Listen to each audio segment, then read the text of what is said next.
Hey guys, this is Matt with Hydroponics, and we're here with Harley from NPK. We're going to talk a little bit about the Rahl line. I'm just going to give us a quick rundown on some of the products and how best to use them. So yeah, I guess first we'll talk about the all-in-one grow and the all-in-one bloom. Give us a little, how to use that, and would you recommend any extra additives, or is it really an all-in-one? Yeah. Okay.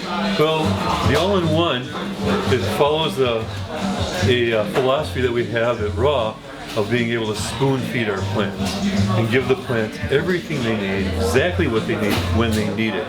So we want to combine the minerals, the essential elements that plants need, which is the fertilizers, whether organic or hydroponic. And we also want to add the biostimulants, or biologically active molecules that aid with the uptake of the water and minerals. And that's the concept.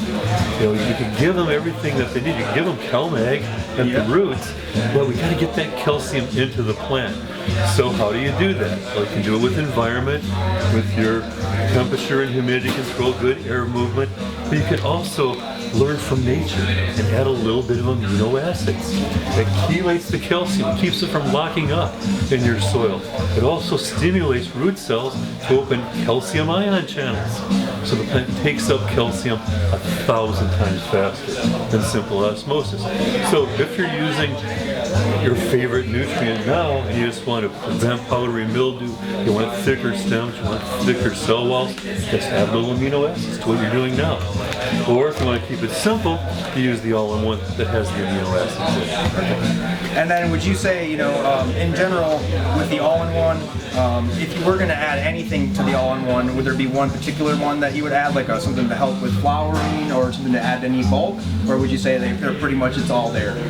Well, the all-in-one has a good balance, so it simplifies. Okay. It keeps it simple. If all you're doing is you're growing in soil or maybe in cocoa and you don't want to fiddle around too much, just mix that in there, but I would add the CalMag with it. Perfect. That's good. You want to use both because this is going to have a lot of the ammonium form of nitrogen in it, which is very fast acting for the plant. It's also good for the microbes, but you need to balance that with the nitrate form, and that's in your CalMag. So this will be much better balanced when you put the two together. Good to know. And probably the same thing in your all-in-one bloom. Keep the CalMag around and the all-in-one bloom just to make sure you got both forms of nitrogen there.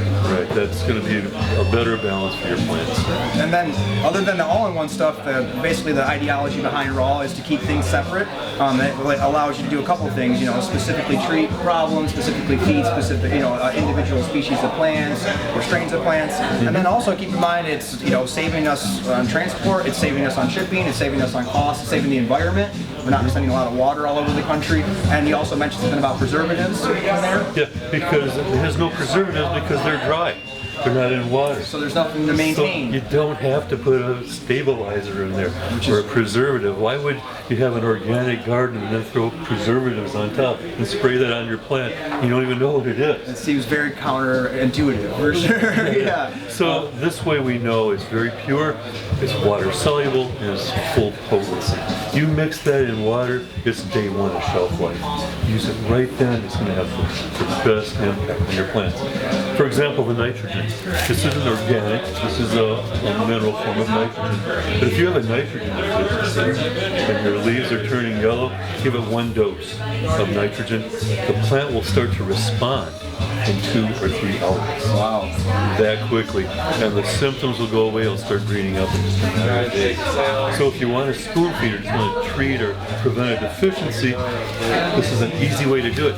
Give it just what it needs without giving it a bunch of stuff it doesn't need. And in veg, nitrogen's their primary food source, I'd say so, you're probably most likely, if you're starting to have some kind of lack of nutrients, nitrogen's probably going to be a culprit in that. It can be, in the first half of a plant's growth, the plant's going to assimilate about 80% of the nitrogen it needs for the whole life of the plant. Oh, wow. So that's why your growth formulas are generally higher in nitrogen.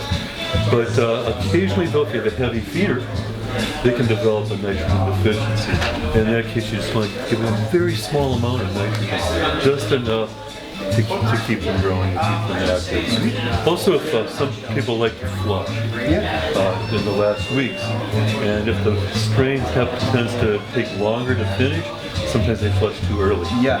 And the nitrogen is one of the first things to go. And you can get a yellowing of the plant. Now that's not bad if you time it right. Exactly. But if timing is key there. Yeah. But if it's too early, they need that green color to harvest the light energy and make it into sugars, use it for energy to make the medicinal compounds, the nutrients, the vitamins, everything the plant needs and that we need. So in that case, just give it a little bit of the ammonium form of nitrogen, just enough to keep it alive, keep harvesting that light energy for the day of harvest. That's great. So that's a great product. That's just their straight nitrogen products. Simple nitrogen. Next up, I guess we'll talk about the phosphorus. We'll just go down right the NPK line. Okay, really simply, phosphorus is the energy element. It energizes rooting. It energizes flowering. So the best time to use just a little extra phosphorus the first 2 or 3 weeks. The plant's life. When you got the young, not first 2 or 3 weeks of flowering, the very first 2 or 3 weeks, ready to transplant.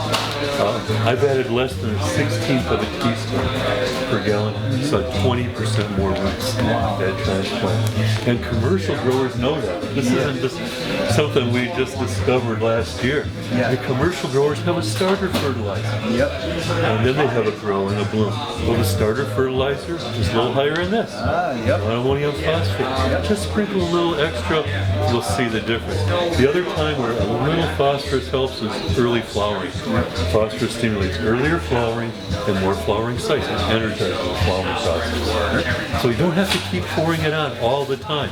But if you spoon feed, you know when the plant needs it the most, that's when you give it. It will energize the optimal time when the optimal nutrients is going to give you that optimal result, at the end of the day. And it's small amounts. Which is my favorite thing about NPK is, I mean, these pouches go so far, and your product just goes so far. And I think that something a lot of guys that are in their basement in their pole barn don't realize, that the majority of the commercial guys are using powder nutrients. They're using NPK, raw. They're using some form of powder, because when you get to that scale, these liquids, the preservatives, everything that comes along with bottles it starts to make no sense. And that's what I've always liked about your guys' product, is just how far it goes with such a small amount. And you're just giving the plants a nudge in the right direction at the right time. The next up would be the potassium from these guys. Potassium is the health element. It improves the quality of fruits and flowers more than any other element. It's responsible for carbohydrate metabolism. Now, during heavy flowering, plants can deplete potassium in deficient levels in just a couple of days. Especially if you're pushing. You have high light, CO2, if you're adding a bloom stimulant of some kind, they deplete potassium faster than any other element. And what symptoms would you see of that in early? Would it be the purpling of stem, or would it be necrosis on leaf? If it's a severe deficiency, it almost looks like fertilizer burn. You'll see yellowing and browning on the firing on the edges of the leaves and the tips, pushing the tip of the leaf. And sometimes if it gets worse, you'll see little brown spots on the leaves. But if you get to that part, you're already hurting your plant. You're starting to already have issues if you've already seen that much of a deficiency. But what's more common is a hidden hunger. Because it's used for carbohydrate metabolism, the plants can stall. And a lot of gardeners see that.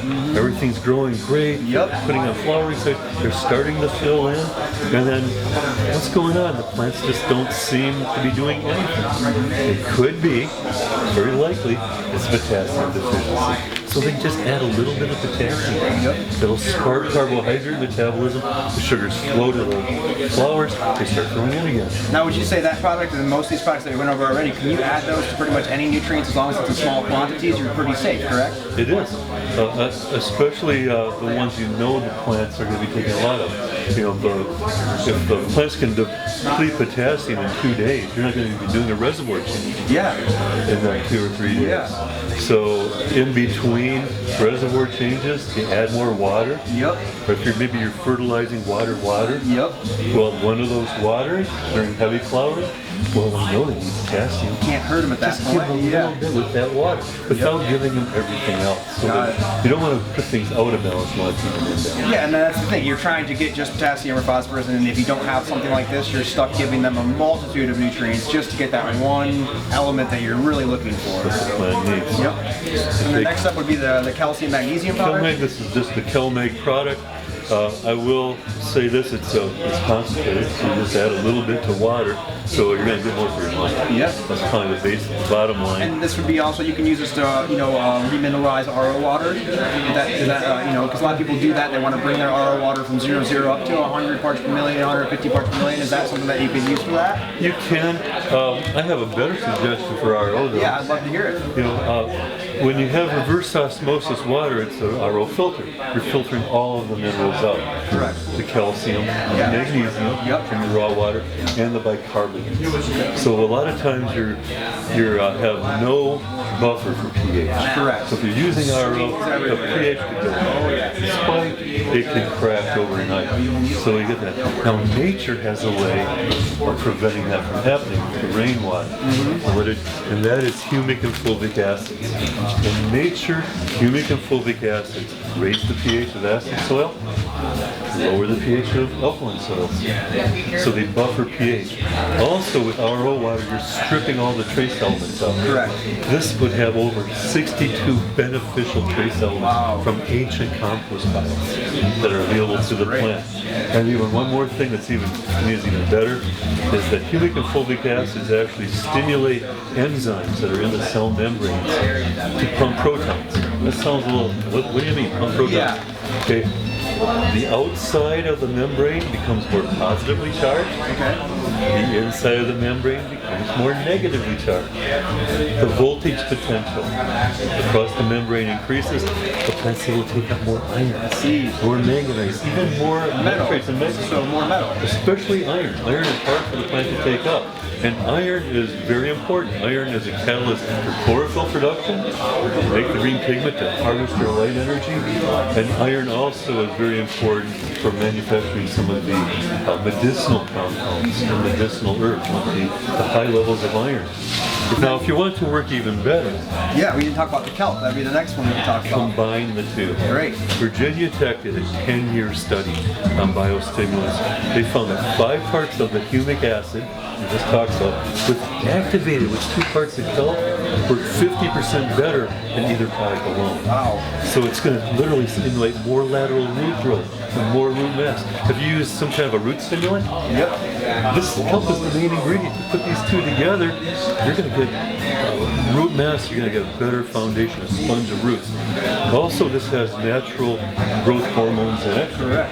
And again, beneficial trace elements from the seed. Correct. Very good to use together. And one other thing that Virginia Tech found, that you can use this combo before stress, condition your plants against stress. Wow. The plants will literally make 50% more of a plant protection agent if you use 5 to 2. Wow. Before 5 the to 2. stress. Yes, 5 keep to that 2. on. 5 to 2. 5 to 2 ratio. Great. Follow directions on the package, you'll be at 4 to 2. Yeah. You're close. Yes. But you're going to protect the plant against heat stress, salt stress, building up in the roots, drought stress, it dries out too fast in that time, UV stress from your lights.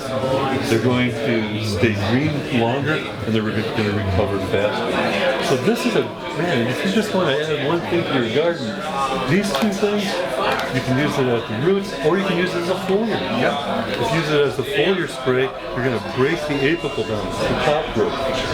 The cytokines do that in the kelp. And you're going to stimulate more lateral bud development, more of the branching. And you're going to get tighter nodes as well. And even when you stop using it as a foliar, the cytokines will pull in the sugars and the amino acids and minerals into those developing tissues, so it has a downstream effect even when you stop using it. So next up we have the silica. The silica next. Silica, this is biogenic silica. It's not going to raise your pH. It's also, this product itself is used in water treatment too, which is kind of unusual.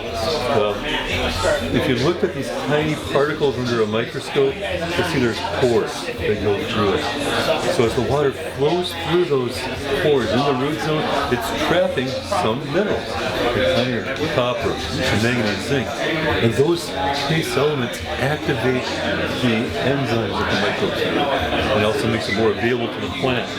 In fact, this is so friendly to microorganisms that it's often used as a carrier for the microbial inoculum. Wow. So this goes way beyond the benefits of silica alone. The silica, though, is beneficial. It works with calcium, helps strengthen the plant. If the plant's under attack, a powdery mildew or a fungus, the plant will mobilize silica to the point of infection, crystallize the cells around the infection point, and help prevent it from spreading. Man. So this is just Insurance policy, it helps the nutrient uptake. and it's very friendly to microbes. And friendly, and doesn't raise your pH, which a lot of Doesn't silica raise your cannot pH. say that. That's right. We'll actually the yucca, which is always another one of my favorites in your guys' line. If any of your growers like to do flushing, this is what they want. This literally is a wetting agent that breaks the polarity of the water molecules.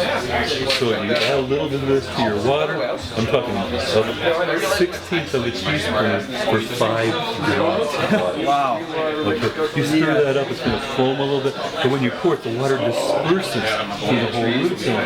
It's going to wash away any pockets of salt that have accumulated over time. So this is, it's also good for microbes. A lot of people in compost teas will add a little yucca because it's a complex carbohydrate and it's slow for the microorganisms versus the molasses. Can you use that as a wetting agent for foliar sprays as well? Excellent idea. In fact, whenever I have to treat sick clones that maybe aren't rooting very well, I'll use a combination of the humic acid and kelp. Of course. Right? Yep.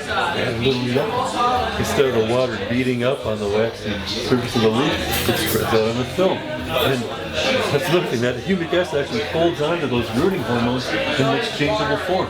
Wow. The rooting hormones, the IIA, is manufactured in the leaf. Wow. And then it's pumped to the root zone from there. So if you're having a little trouble with the root zone, starting to get some nutrient deficiencies, Bypass it. bypass it. Use the foliar spray. You'll give it a little bit of a boost of the rooting hormones, and then stop using it. Just do one light mist. The plants, once they start making roots again, They can start drinking. they do it all on their own. They do it on their own without our help.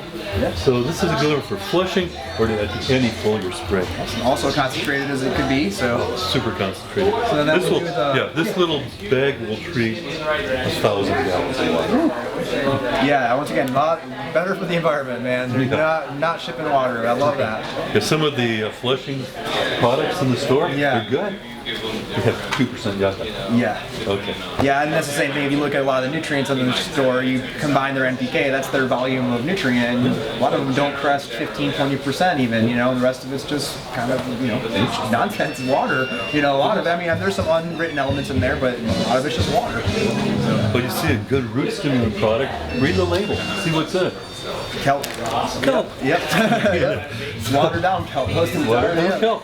So it works. Yeah. But if you add that fresh, it's going to be 100% correct. That's great. We'll check out the cane next, the cane molasses. This is just dried cane molasses. 10 pounds of liquid molasses makes 1 pound of micronized. The color you see is iron. So this is very good to use during flowering and toward the end of flowering. Is it complex, a sugar, or is it more of a simple? It's very, well, there's a complex, but it's cane molasses. Okay. It's just been flash dried and micronized. So it's somewhat complex. So you want to get it in there a little early. You probably wouldn't want to use it too late, right? No, during flowering and toward the end. Now, toward the end of flowering, plants are going to hoard their carbohydrates. Okay. In the fruit and the flowers. And they stop leaking the carbohydrates to feed the microorganisms.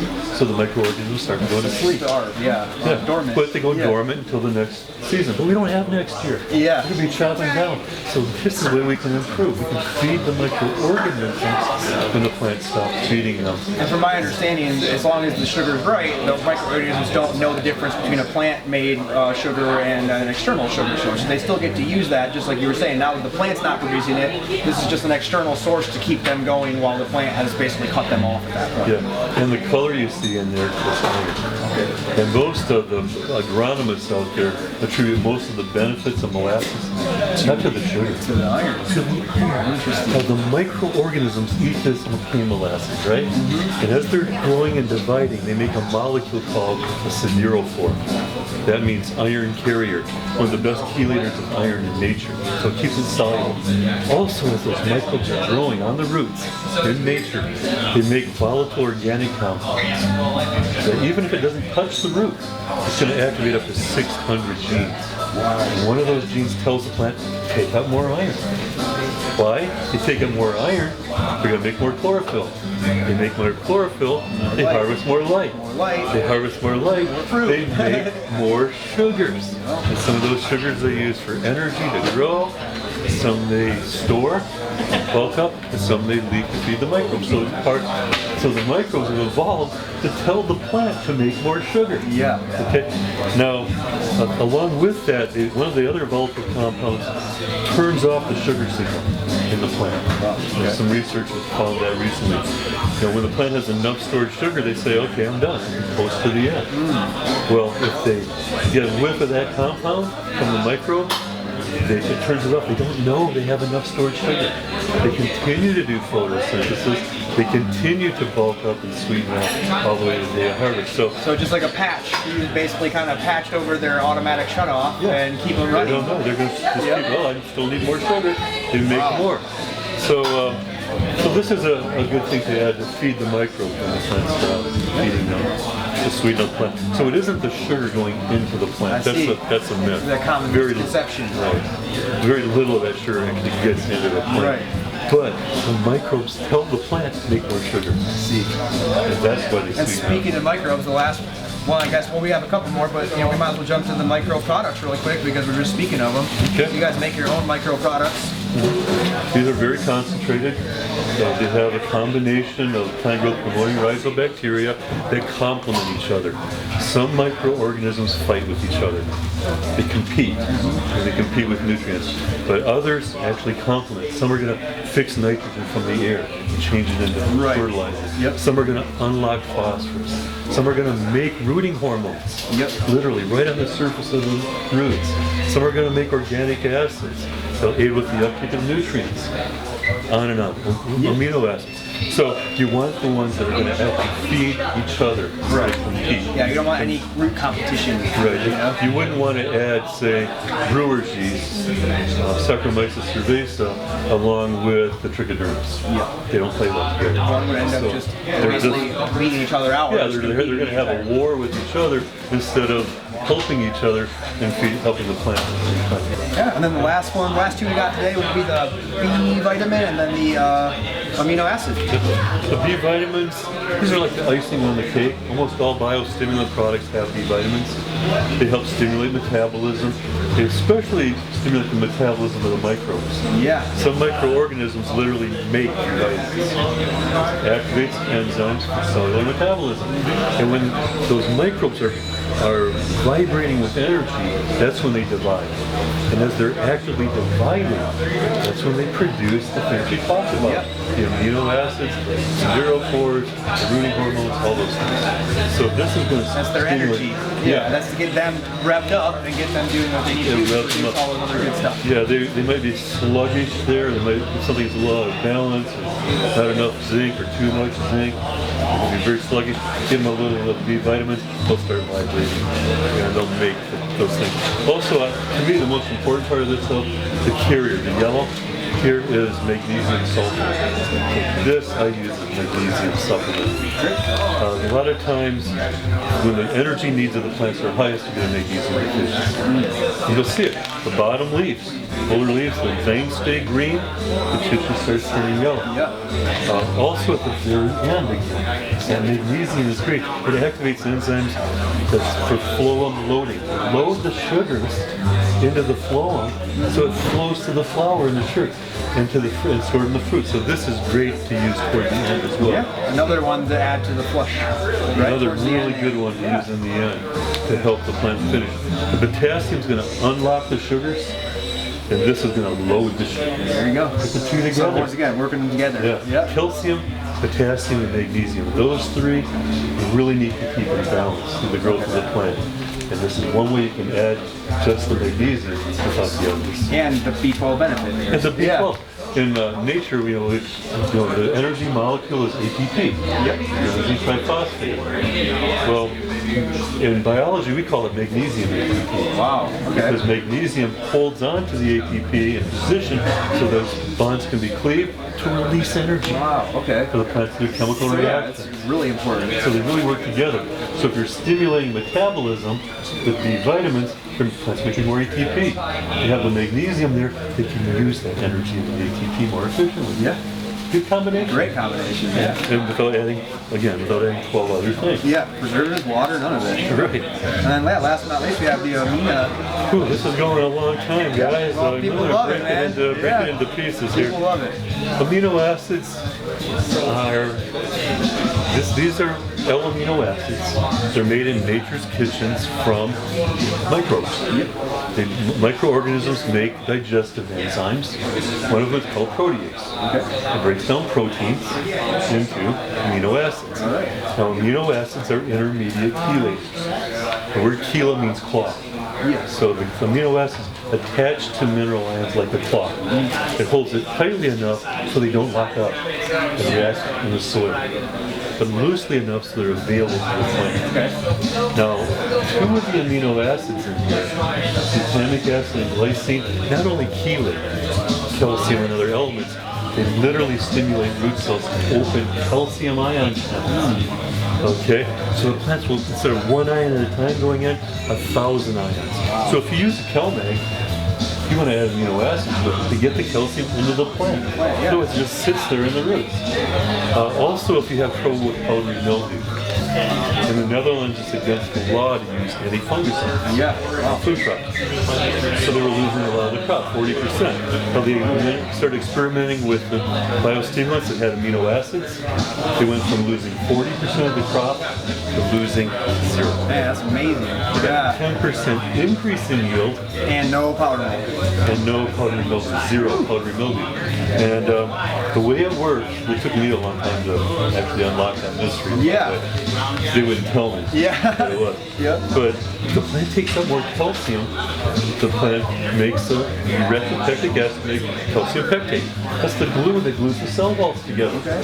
Now, I don't want to get too in deep here, but when a powdery mildew spore lands on a leaf, it doesn't germinate in the surface water. You can just rinse it off. No harm done. No harm at that done point. at that point. Yeah. But it'll do though, it sends a germination tube to get to the water in the interstitial Wow. space. Did not know that. Yeah. And then it becomes systemic in the tissue and then spreads. And then it takes off. Now, getting that calcium in the plant with my amino acids, instead of water in the interstitial space, there's pectin. So by the time that spore is able to get to the water, it dries up and dies. Wow. So it's not killing powdery mildew. It's just deflecting it from being able to infect your plant, basically. Exactly, preventing it from getting established and spreading. That's why they reduced losses to 0. Man. Because it couldn't get hold of it. And I could tell you a lot more stories, but there's a lot more to this. This is just kind of the... This is the broad stroke here. Yep. But if you really want to learn more, every Tuesday night, I do a free webinar class. Free Class on plant nutrition. They're 45-minute classes, and they have questions and answer sessions. Sweet. After every class. You go to npk-university.com, click on upcoming for classes. You'll see the upcoming classes that are coming. And are the other ones there too, so you can watch the old No, episodes? just the ones that are coming. Okay. You register for a class, it's just a name and an email. Okay. No credit cards, nothing like that. Yep. Then you log on and watch the class. And if you can't make it to class, afterwards, that's when I send the video. Okay. I'll send a link to the recorded version. Oh, perfect. So register even if you know you can't make it at And that time. you'll still send it. I'll send that, you click on it, you can just watch it at your convenience. That's great. Yeah, I mean, Harley, NPK, man, the wealth of knowledge is a staple of the industry at this point, for sure. And so that's awesome info, man. Anytime you guys got any free time, definitely link in here. He'll send you the video. Check it out. That's really good info, man. I'll definitely be watching myself from now on. So yeah, good. that's great. But I really appreciate you being here today, Harley, man. Thanks for all the info about your nutrients. We really love carrying your products, and thanks for being here today and talking to us. See you in class. Yeah. Bye, everybody. Yep. Thanks, guys. I hope this video got you fired up about raw nutrients, and we'll see you guys next time.